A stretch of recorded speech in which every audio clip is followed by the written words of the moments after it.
Ang topic natin mga kapatid ay napamagatang the prayer time and prayer list. So, ito po ang ating Sunday School mga kapatid sa umagang ito. At ang sabi dito mga kapatid, prayer time refers to the designated times throughout the day. So, kinakailangan natin mga kapatid na magkaroon tayo ng tinatawag na prayer time and prayer list sa ating prayer life, mga kapatid. So, napakaganda po na tayo mga kapatid ay magkaroon po ng mga ganitong bagay sa ating pamumuhay bilang isang Kristiyano. So, sabi dito mga kapatid, prayer time refers to the designated times throughout the day. So, may mga example dito mga kapatid na gumagamit ng prayer time. At hindi lang po tayo mga kapatid, o hindi lang po masabi natin na ito ay decoration, but meron po mga kapatid na sadyang binibigyan nila ng malalim na halaga yung tinatawag na prayer time. Unang-una dito mga kapatid sa ating example ay ang mga Muslim. So sabi rito, Muslim are required to pray, also known as Salah. Sa kanila ang tawag sa kanila ang prayer na ito ay Salah, in 5 times a day. And each prayer has its in specific time frame. The 5 daily prayers are, so ito mga kapatid, yung sinasabi dito sa mga Muslim, ay meron po silang nilalaan na oras. Sabi dito, in specific time frame sa kanilang daily habit o daily routine mga kapatid. Araw-araw po ay meron silang tinatawag natin na prayer time. At ang una rito mga kapatid, sabi rito, ay itong Fahar. So, the pray down prayer performed before sunrise. So, may prayer po sila mga kapatid. Ito po sa kanila ay hindi po optional sa kanila ito. Hello? Hindi po optional sa kanila itong Fahar, mga kapatid. O itong tinatawag na 5 times a day nila. Hindi po optional. Kundi sa kanila po ay nagiging mandatory po ito sa mga tunay na Islam, Muslim. Yung mga talagang pure-blooded mga kapatid. Ito po ay tinatawag na mandatory sa kanilang religious belief. Na if you are a Muslim o Islam mga kapatid ay kinakailangan gawin nila ito. At hindi lang po ito maturo sa kanila, kundi talagang nakasanayan na nila ito mula pa noong bata sila. Hanggang ito ay naisalin na nila sa kanilang mga generation. Hanggang sa ngayon mga kapatid, ito ay kanilang ginagawa. So ito mga kapatid, yung tinatawag na Fahar ay ito po yung the pray down prayer performed before sunrise. So meron po silang pang-umagang panalangin bago lalabas ang araw. So, pangalawa mga kapatid, itong tinatawag nila na duhur o dur.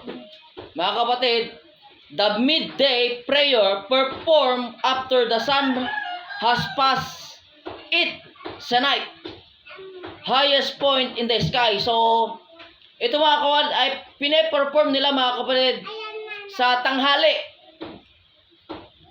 bago bago makalisan yung araw sa kalagitnaan mga kapatid. So 12 noon before mga kapatid, mag 12 noon o sa 12 noon parang gano'n mga kapatid ay sila po ay nananalangin. So meron pa rito mga kapatid tinatawag dito na Asher, the afternoon prayer performed in the afternoon before sunset. So bago lumubog ang araw mga kapatid, meron na naman silang ulit panalangin. Tapos itong Maghrib, o Maghrib, the evening prayer performed immediately after sunset. So, pagkatapos lumubog ang araw, meron na naman silang panalangin. At ito mga panglima, Isha, the night prayer performed after the twilight has disappeared. So, yan po mga kapatid, yung tinatawag natin na kanilang prayer time. Ang kanilang specific time frame sa kanilang daily habit o daily prayer life nila mga kapatid sa mga Islam o Muslim. So sila po ay meron pong prayer time. Ang ating topic kasi mga kapatid patungkol sa prayer time at prayer list. So binibigyan ko kayo ng mga example kung ano ang kanilang specific na prayer time. At ang pangalawang example dito mga kapatid, itong mga Hudyo. Jews prayer is known as Telifa o Tefillah. Yon. Tefillah in Judaism, there are 3 main daily prayer services. So meron silang 3 main. Sa Muslim mga kapatid ay meron po silang 5 specific mga kapatid na time frame. Sa Muslim na sa mga Hudyo na mga kapatid ay meron po silang 3 na tinatawag natin na Talib at Tefillah. So sa Muslim mga kapatid, sila po ay merong Salah. At sa Muslim, sa Hudyo na mga kapatid ay meron silang Tefillah. So Tefillah mga kapatid, pag sinabing Tefillah, 3 prayer mga kapatid o 3 main daily prayer services nila. Yung main sa kanila mga kapatid. At ito po yung tinatawag na Sakarit, the morning prayer service typically held in the morning before sunrise. So, start their day with prayer and reflection. Ang sunod mga kapatid sa kanila itong tinatawag na Minka, the afternoon prayer service usually held in the afternoon around midday or later. So, sa Muslim, di ba mga kapatid, ay midday sa kanila. Ito naman, tinatawag dito na midday or later. Bago, no? Bago mga kapatid. To pause and connect with God during the day. Yun naman po ang kanilang paniniwala dyan. At ang pangatlo sa kanila mga kapatid, itong sinasabi na Ma'arib, the evening prayer service held after sunset to reflect on the day and offer prayers before ending the day. At sa aking pang-research mga kapatid, meron pa naman sila mga ibang prayer time. At yun po ay mga occasional. Sa kanila mga kapatid, may mga occasional prayer time po sila. At maaring yung yung tinatawag na yun mga kapatid, pabago-bago siguro ng panahon yun mga kapatid. Depende po sa kanilang kalendar. So, yan po yung tinatawag natin na prayer time sa kanila mga kapatid, sa Muslim at sa mga Hudyo. Meron po silang nakalaan talaga. At ito mga kapatid, ay hindi po ito optional. Ito ay mandatory sa kanila mga kapatid. At hindi po ito individual. Ito po mga kapatid sa kanila ay pangkalahatan. Ito po mga kapatid, tinatawag natin na pangkalahatan sa kanila. Hindi po paisa-isa.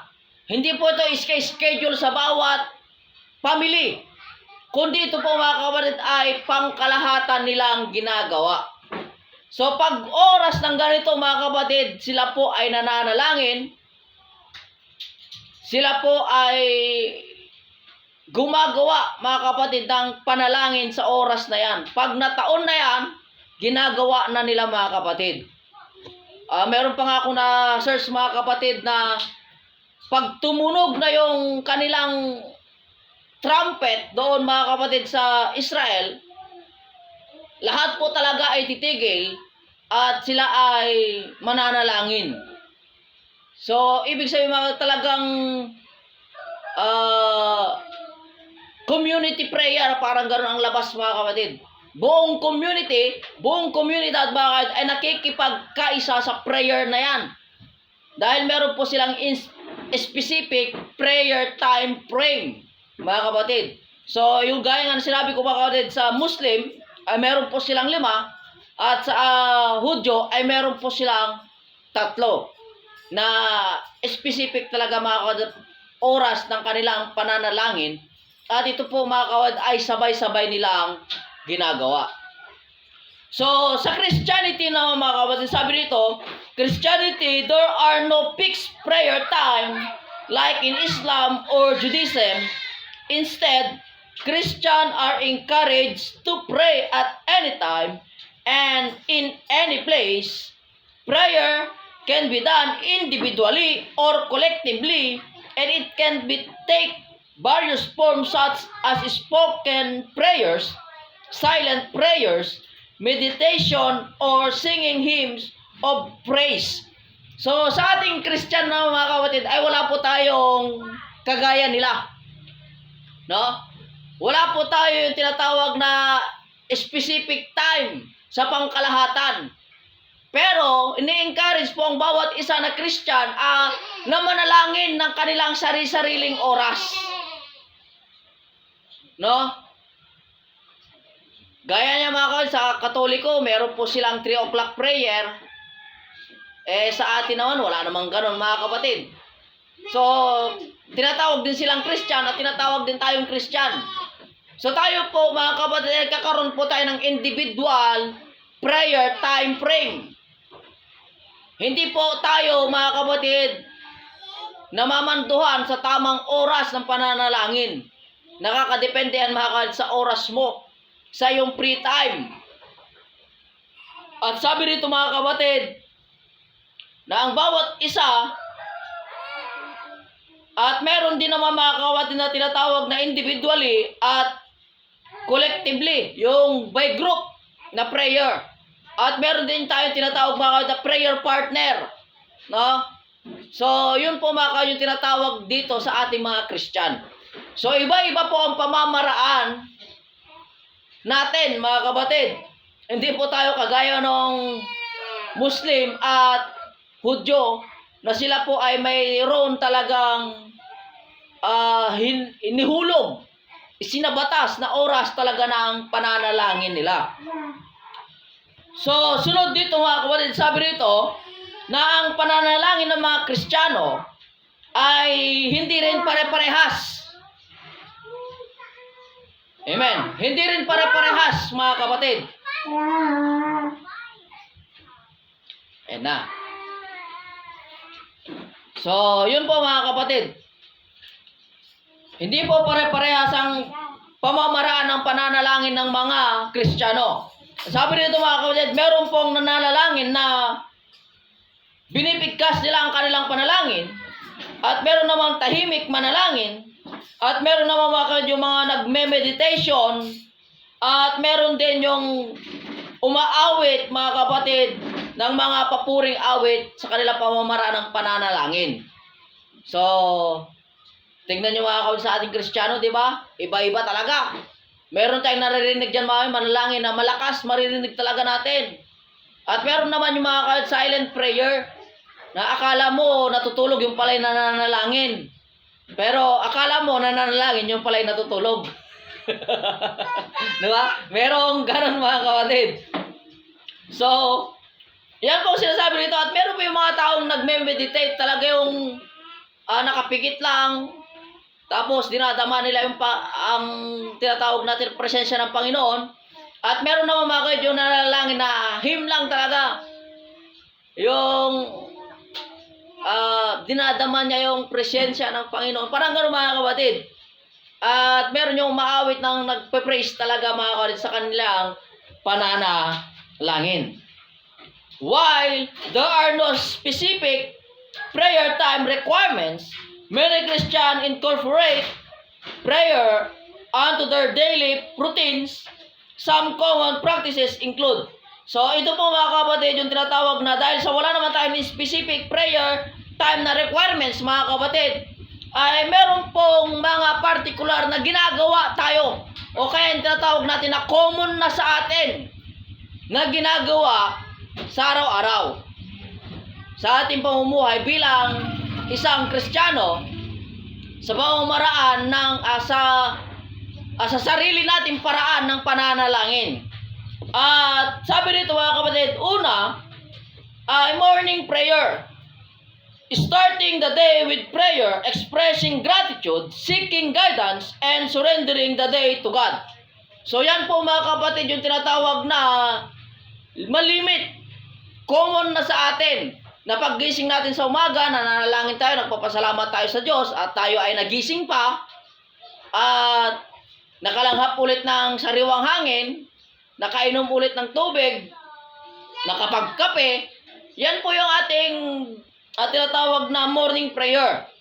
At meron naman din po yung tinatawag na morning prayer, yung tilaok. Diba? Yung 3 o'clock prayer sa madaling araw, 3 or 4. Yung tinatawag natin na devotion sa 5 o'clock. Mga ganyan mga kapatid, di ba? Iba-iba yung pamamaraan natin eh. Nagdedepende na tayo mga kapatid sa ating conviction. Sa daily, sa morning prayer natin. Meron doon mga kapatid na akala mo na nanalangin, di ba? Yun pala, yung humihilik. So, ganyan mga kapatid eh. Dahil nga sabi nga doon mga kapatid, the spirit is willing, but the flesh is weak. Gustong-gusto ng katawan natin na, gustong-gusto na espiritu natin makipag-usap sa Diyos, yung katawan natin mahina. Kaya minsan natutulugan yung prayer. Pero dito mga kapatid, ito ay morning prayer. Sabi dito, dapat, kinakailangan talaga natin gawin ito. Starting the day with prayer, expressing gratitude, seeking guidance, and surrendering the day to God. So, sabi dito mga kapatid, i-express na natin yung gratitude. Pagpapasalamat. At sabi dito mga kapatid, dito natin hinahanap yung guidance ng Panginoon. At isinusuko na natin ang araw na to sa Diyos. In other words, mga kapatid, pinagkakatiwala na natin kung ano man ang mangyayari sa atin sa araw na ito. At inaalay na natin sa Diyos. Pangalawang mga kapatid na common na ginagawa ng Kristiyano, mealtime prayer. So, di ba? Kanina mga sa umaga, yung devotion, tilao, kung ano man ang tawag natin dyan mga kapatid, sa ating morning prayer. At ang common pa na isa mga kapatid, panalangin ng mga Kristiyano, ay yung mealtime prayer. Alam niyo po mga kapatid, na tayong mga Kristiyano ang nangunguna sa listahan ng mealtime prayer. Minsan, dyan lang tayo marunong manalangin eh. Di ba? Manalangin ng pagkain. Dyan lang tayo marunong mga kapatid minsan. Sabi nga nila mga kapatid, ang Kristiyano, magaling manalangin yan mga kapatid pagpatungkol sa pagkain. Lagi sila nagdarasal. Alam niyo ba sa mga ibang mga kapatid, hindi sila nanalangin ng pagkain. Kasi tapos na raw nila pinalangin yan sa umaga pa lang.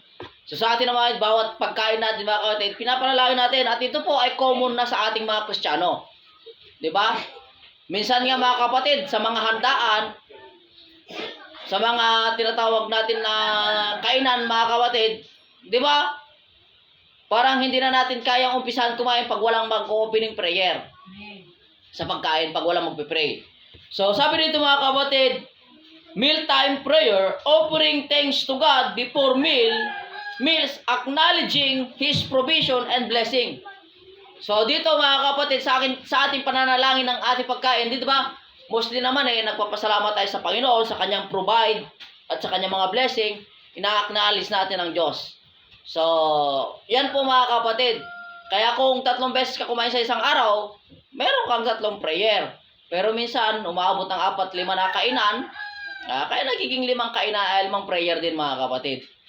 So, kung titignan natin, dahil wala tayo in specific prayer mga kapatid sa ating sa mga Kristiyano, kaya hindi lang po 3 o 5, higit pa doon mga kapatid ang nabubuo nating prayer sa isang araw. Di ba? So yan ang kagandahan pag ikaw ay Kristiyano. Sunod mga kapatid, sabi rito ay ang ating evening prayer reflection on day seeking forgiveness give thanks, asking for perfection during the night. So, yan po mga kapatid yung sinasabi rito na evening prayer. At ito po mga kapatid ay common din po sa ating mga Kristiyano. Di ba? Pagdating ng gabi, mananalangin tayo pag bago matulog. Yan lang naman mga kapatid. Wala naman tayong specific prayer time sa gabi. Na katulad ng 6 o'clock prayer o kaya 8 o'clock prayer. Ang sa atin mga kapatid, pagdating ng gabi, before matulog, nananalangin. Yan po yung common na sa atin. At ang sunod dito mga kapatid ay ang church services.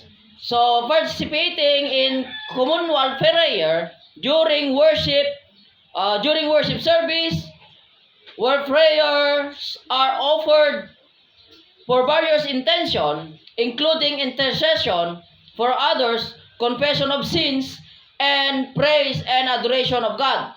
So, sa church naman po yung mga kapatid, at common na rin po yung ating ginagawa. Na pag tayo nanalangin sa church, mga kapatid, sumasabay tayo sa panalangin ng nag-opening prayer, nag-closing prayer, o kaya tawag dito sinasabi rin na offered for various intention, including intercession, mga kapatid, at confession, adoration, at pagpapasalamat sa Panginoon. So, yan po yung common sa atin. Kasi wala nga po tayong specific, mga puro common na lang. At sunod mga kapatid, ito pong tinatawag na personal prayer. Engaging in personal prayer throughout the day, whether it be in times of joy, sorrow, and seeking guidance. So, yan po mga kapatid, tinatawag natin na personal prayer po natin mga kapatid.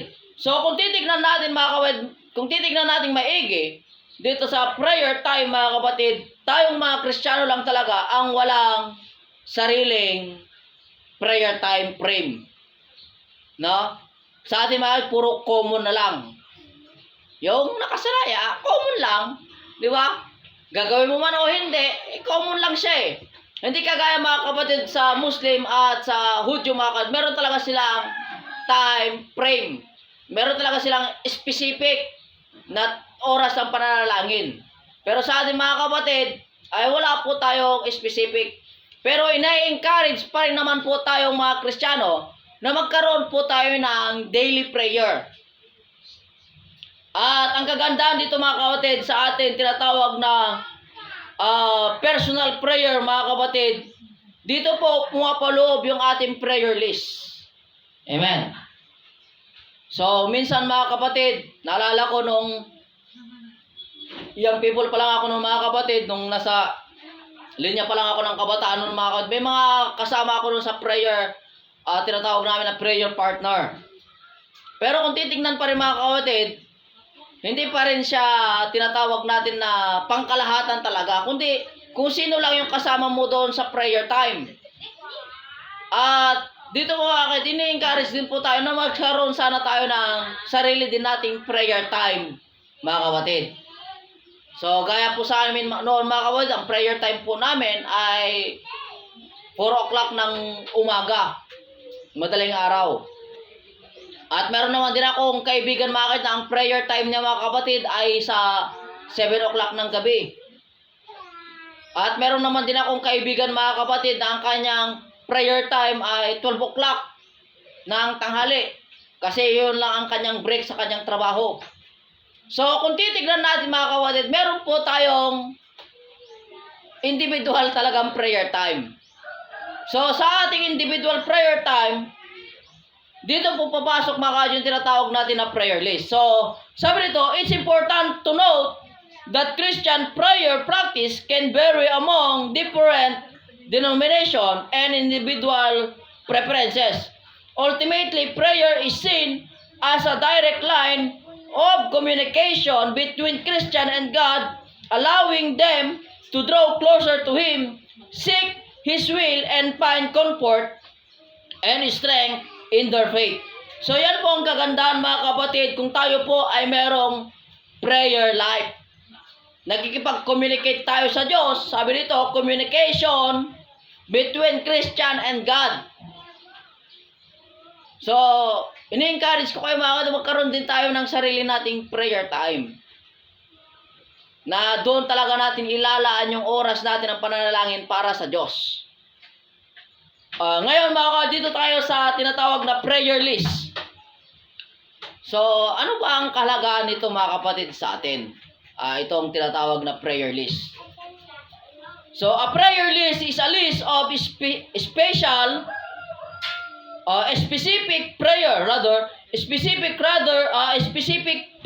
requests that people have. It helps individuals or communities keep track of the things they are praying for and allows them to remember and intercede for those needs. It can include personal requests such as health concern or relationship issue, as well as broader requests for world events or the needs of others. Prayer lists are often used in religious or spiritual practices to focus and guide prayer intention. So yan po mga kapatid yung tulong sa atin ng prayer list. Para magkaroon po tayo ng focus sa ating pinapanalangin. At dapat po sa ating prayer list mga kapatid, dapat specific po ang ating isusulat. So, naipakita ko naman po siguro sa inyo mga kapatid yung tinatawag na aking prayer list. At sinulatan ko ito mga kapatid ng tinatawag na prayer list in 2023. Kasi mga kapatid, halos taon-taon po mga kapatid ay gumagawa po ako ng aking sariling prayer list. So, una rito mga kapatid sa aking prayer list, gaya po nito mga kapatid, ay nakasulat po dito yung tinatawag na family and brethren of Church of Sinait. So, lahat po ng family, no? So, lahat po na nagsisimba rito mga kapatid na per family ay nakasulat po rito. Yan po yung tinatawag na prayer list. So, yung specific naman mga kapatid dito, may nakasulat po rito na kagaya ng mga hindi na nakadadalo mga kapatid, prayer for brethren restoration. So, yan mga kapatid, nakasulat dyan. Specific po yung mga na ang pananalangin ko lang sa mga nakasulat dito ay restoration. At sunod dito mga yung mga prayer requests. Specific din ang paghingi ko mga ng prayer request. Tapos nandito rin po mga yung Bible study. Nandito rin po yung mga plano natin sa indoor crusade. At so on and so forth mga kapatid. Kung ano, basta specific lang siya. Mga kapatid, para hindi naman tayo mahirapan mag-alala kung para saan yung ipinagpipray na natin. So sabi rito mga kapatid, some common practices and guidelines that can help you use a prayer list effectively, here are few. So nandito mga kapatid, meron po akong isinulat dito na makakatulong sa atin para makatulong effectively ang prayer list. At gaya ng sinasabi ko mga kapatid nung kahapon, nung tayo po ay nasa prayer, sabi ko mga kapatid na isulat po natin, kopyahin o kaya picturean mga kapatid itong prayer list natin. Para kung sakasakali makalimutan mo kung sino yung pinagpapray mo, ay pwede ka naman dumilat at basahin mo yung pangalan niya o kaya kung ano yung specific prayer doon para sa kanya. Para naman hindi ka maligaw. Para hindi naman kung saan-saan pupunta yung utak mo, nag-iisip, sino kaya ulit yung ipag-pray ko? Diba? Para maalala natin lagi, yung mga dapat natin ipag-pray. So sabi rito, number 1, be specific. This help you focus your prayers and allows you to see when prayer are answered. So, ang kagandahan po mga kapatid, pag may prayer list po tayo, kasi nga merong ang awit, di ba mga kapatid, count your blessing, name them one by one. So, minsan naman, kagandahan naman dito sa prayer list mga kapatid, ay makikita mo rito kung na-answered prayer na ba yung ipinagpipray mo o hindi pa.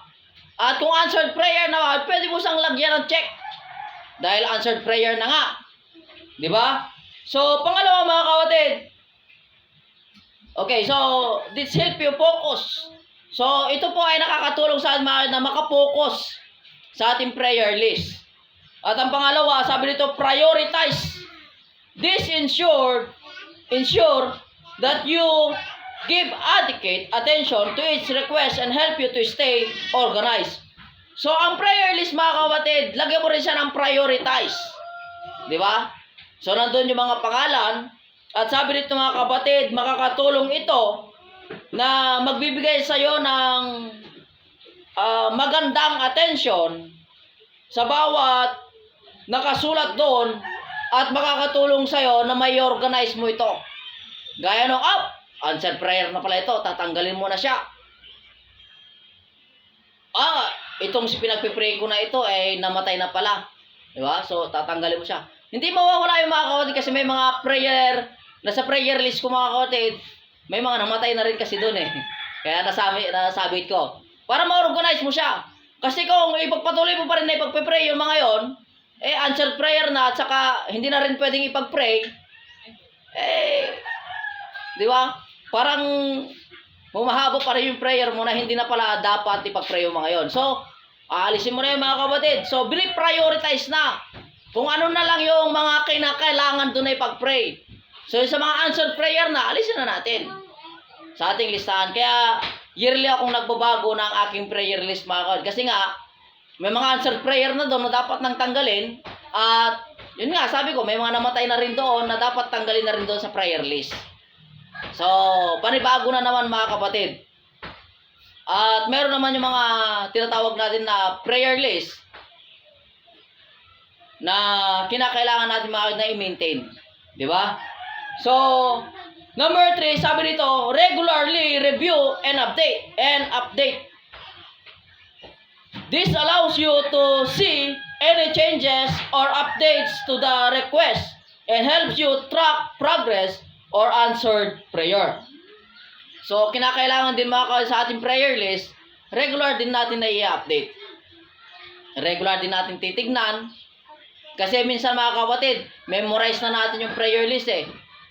Kaya, kahit memorize na natin mga kapatid siya, kinakailangan din natin na i-update. Tignan din mga kapatid. Kasi, baka meron kang hindi na-checkan na answered prayer na pala. Diba? So, pag answered prayer na, nandun na yung kagalakan mo eh. Ang kagandaan nito mga kapatid, pag may prayer list kasi tayo, nakikita natin na talagang buhay ang Diyos na sinasamba natin kasi meron tayong chine-check na answered prayer niya.